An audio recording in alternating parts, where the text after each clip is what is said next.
Assalamu alaikum wa rahmatullahi wa barakatuh, and welcome to another episode of Daily Daʿwa Dose.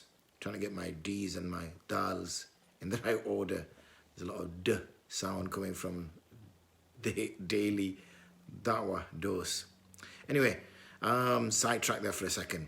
How do we define ourselves as Muslims? How do we define ourselves as those who are migrants? We know historically in the time of the Prophet ﷺ, migration was a physical act. It was to move away from the evil and the disregard and disbelief in Allah and the associating of partners with Allah subhanahu wa ta'ala.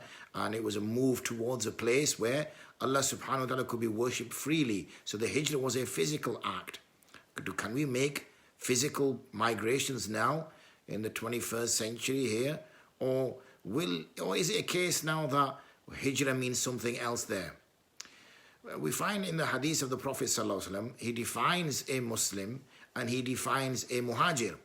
And we think a Muslim, or we consider a Muslim for that person who just believes or he submits his will to Allah, because that's where the word Islam and Islam for submission and Muslim for one who has submitted comes from. And also we consider a muhajir a person who makes hijrah, who migrates, goes from one place to another.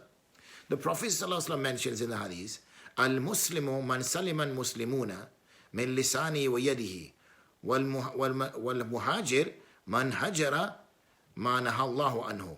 That a Muslim, a believer, is one who is the believers or the Muslims are safe from his tongue and safe from his hand, meaning he does not speak ill of them and he does not cause harm to them.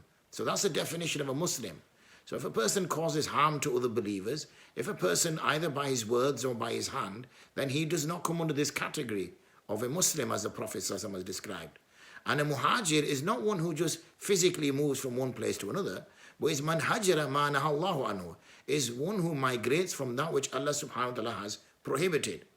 So in order for us to have the true recognition of being a Muslim, then we should ensure that not only do we submit our will to Allah subhanahu wa ta'ala and carry out the acts of worship, but we also ensure that we don't cause any harm to other Muslims.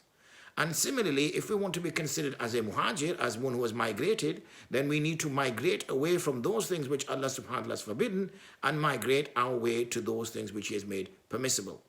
So bear those thoughts in mind and try to act on them, inshaAllah ta'ala, for the last 9-10 days that we have remaining.